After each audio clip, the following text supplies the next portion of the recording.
Hi mga moms! So, I'm Rose and isa rin akong mommy.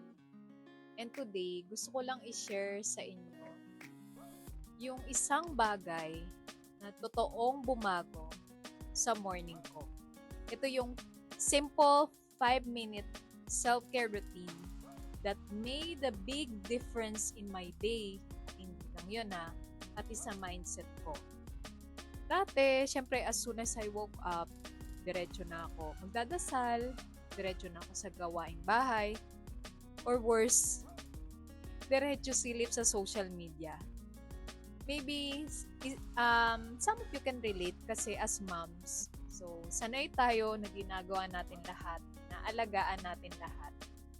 Pero minsan, nakakalimutan natin, wait, teka lang kamusta nga ba ako?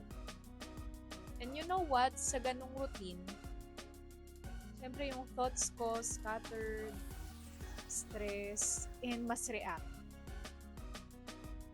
Social media isn't that bad, pero kung yun agad yung bubungad sa'yo sa umaga mo, you're letting the outside world decide how your day will go. Until isang araw, na-discover ko tong sobrang simple lang, pero powerful talaga. 5-minute meditation. So, instead of grabbing my phone agad, I started my day by just sitting still, breathing, and being present. So, natutunan ko to, syempre, si YouTube girl, I learned it from the Lavender Lifestyle. So, she shares really calming morning practices that inspired me to do the same. So now, the moment I wake up, I remind myself, oops, huwag mo na mag-phone. Because yung mind natin is most open to receive first thing in the morning when we wake up. So when I meditate, I set my tone for the day. So I choose to be positive. I choose to be grateful no matter what happens. And you know what's beautiful? Ano yung pinaganda nun when you start your day by that way? The universe or God gives you the same vibration you send out. So sabi nga nila, di ba, pag mas grateful ka, mas nakaka-receive ka ng biyaya.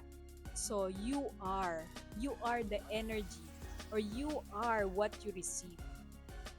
So para sa mga kagaya kong mommy, mga nanay, try nyo lang. Isang araw, bigyan nyo yung sarili nyo ng 5 minuto. 5 minutes.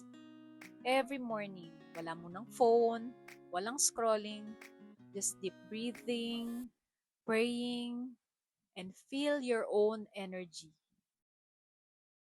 Because when you fill your cup first, you pour love and peace to everyone around you. And if nakatulong to, don't forget to follow me for more quick mom self-care reminders kasi I know and you know, deserve natin to mga mommies.